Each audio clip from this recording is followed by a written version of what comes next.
Halo teman-teman, perkenalkan nama saya Gracia Fiona Venesia. Saya berumur 11 tahun dan saya bersekolah di SDN 19 Pontianak. Saya berasal dari Paroki Gembala Baik Pontianak. Saya kelas 6 SD. Saya akan menceritakan kitab Amos bab 5 ayat 4 sampai dengan ayat 6.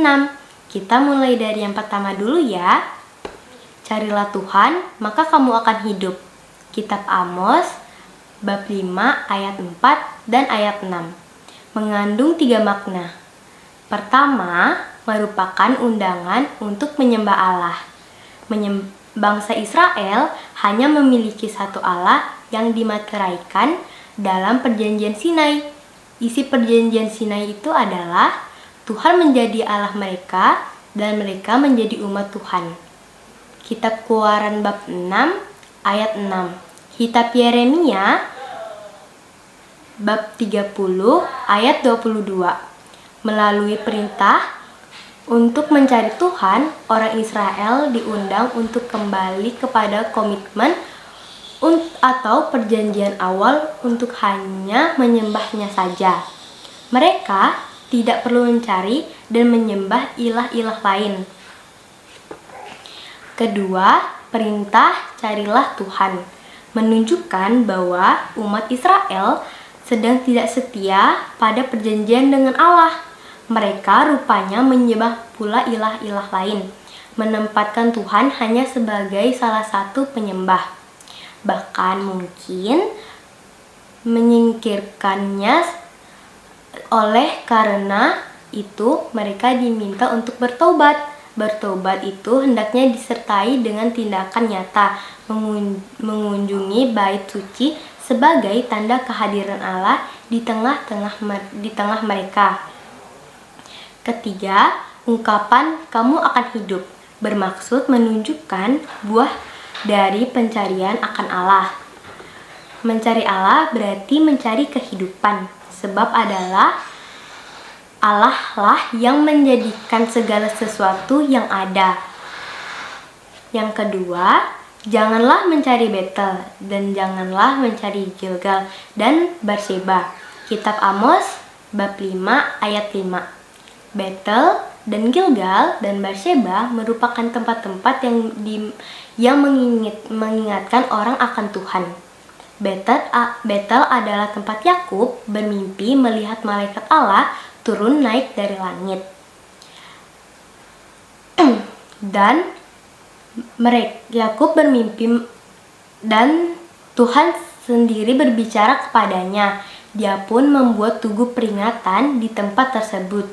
Kitab Kejadian bab 28 ayat 18. Gilgal merupakan tempat orang Israel berkumpul setelah dia menyeberangi sungai Yordan dan mendirikan 12 batu peringatan. Kitab Yosua bab 4 ayat 19 dan ayat 20. Di tempat tersebut mereka menyunat semua orang yang belum disunat sebagai tanda pembaruan perjanjian dengan Tuhan. Kitab Yosua bab 5. Berseba merupakan tempat di mana Abraham tinggal. Kitab Kejadian bab 22 ayat 19. Namun tempat-tempat tersebut bukanlah tujuan akhir dari perziarahan iman. Tuhanlah yang seharusnya dicari, bukan tempat. Lebih lagi pada masa Amos, Betel dan Gilgal dan Berseba sudah tidak bisa lagi disebut tempat suci sebab menjadi tempat perkembangannya sinterklasmi. Betel dan Gilgal misalnya sudah menjadi tempat berlangsungnya pemujaan berhala. Raja Yorebam membangun patung anak-anak lembu emas di Betel sehingga tempat itu menjadi tempat berhala. Kitab 1 Raja-Raja bab 12 ayat 28 sampai ayat 30. Betel tetap menjadi tempat ziarah tetapi tidak lagi berperan sebagai rumah Allah. Ketika orang pergi ke Betel, bukan Tuhan yang mencari, melainkan ilah-ilah lain. Gilgal pun demikian. Karena itu, kedua tempat ini disinggung dalam kitab Amos bab 4 ayat 4 dan ayat 5. Sebagai tempat melakukan kejahatan, orang Israel, khususnya mereka yang memiliki kuasa, datang ke situ membawa kurban bakaran. Tetapi pada saat yang sama melakukan penindasan, Berseba yang berada di bagian paling selatan disebut dengan ungkapan janganlah menyeberang ke Berseba. Tidak ada catatan khusus tentang tempat ini sebagai tempat mempersembahkan kurban. Penyebutan Berseba lebih disebabkan oleh letaknya yang berbatasan dengan wilayah lain. Bangsa Israel diharapkan tidak menyeberang ke wilayah bangsa asing untuk mencari ilah-ilah yang lain. Mereka harus tetap setia kepada Tuhan dengan mengikuti perintah-perintahnya. Yang ketiga, api yang tak terpadamkan. Amos bab 5 ayat 6. Api seringkali menjadi lambang runtuhnya sebuah kota akibat perperangan. Ketika sebuah kota jatuh ke tangan musuh, kota itu akan dibakar habis hingga musnah. Praktik seperti ini lazim ditemukan di dunia kuno, termasuk oleh orang Israel ketika mereka menaklukkan Yeriko. Kitab Yosua bab 6 ayat 1 dan ayat 27. Yerusalem sendiri ketika jatuh ke tangan Nebukadnezar dibakar habis oleh tentara-tentara Babel. Kitab Yeremia bab 39 ayat 8. Selain itu, api ternyata juga menjadi simbol permusnahan atau penghakiman yang dijatuhkan oleh Tuhan. Nabi Amos mengingatkan orang Israel untuk hanya menyembah Tuhan.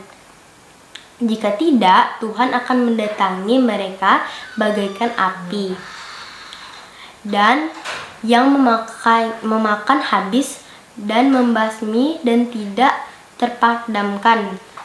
Betel yang dahulu menjadi tempat yang dikuduskan bagi Tuhan akan turut dimusnahkan. Itulah nasib akhir bagi orang-orang yang tidak mencari Tuhan. Teman-teman, aku mau nanya nih, selama masih pandemi ini, teman-teman ngapain aja agar bisa mendapatkan firman Tuhan? Menurut aku, kita bisa membaca kitab suci, bukan hanya dibaca, tapi bisa dipahami. Teman-teman ada yang hafal 10 perintah Allah nggak nih? Kalau belum, dengerin ya. 1. Jangan menyembah berhala, cintailah aku lebih dari segala sesuatu. 2. Jangan menyebut nama Tuhanmu dengan tidak hormat. 3. Kuduskanlah hari Tuhan. 4. Hormatilah ibu bapamu. 5. Janganlah membunuh. 6. Janganlah berzina. 7. Janganlah mencuri. 8. Jangan bersaksi dusta. 9. Jangan mengingini istri sesamamu. 10. Jangan mengingini milik sesamamu dengan tidak adil. Maka dari itu kita harus mencari Tuhan ya, karena Tuhan jalan kebenaran dalam hidup. Tetap mengandalkan Tuhan ya. Atas waktu dan perhatian teman-teman, saya ucapkan terima kasih. Tuhan Yesus memberkati.